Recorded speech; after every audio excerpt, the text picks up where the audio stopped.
privacy, artificial intelligence, cybersecurity, and professional behavior.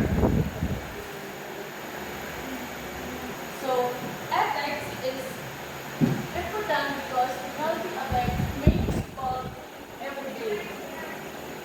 As IT professionals, we handle personal data, develop software, manage computer systems, and create technologies that influence society.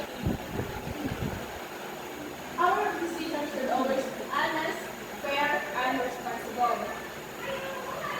So ethics is very important in the profession because technology affects many people every day. IT professionals create software, manage computer systems, store personal data, and develop new technologies. Because of this, every decision we make can have a positive or negative effect on the users and organizations. Next is totalitarianism.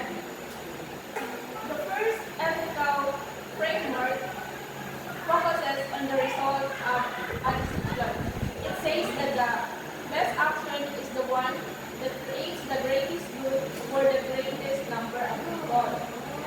One strand of totalitarianism, strand focuses on positive outcomes, help maximize benefits, encourages practical decision making, and the limitations. Sometimes the rights of a few people may be ignored. Second, it can be difficult to predict all consequences. So, there is an example in a workplace. A software company discovers a security problem in its application. Instead of hiding the issue,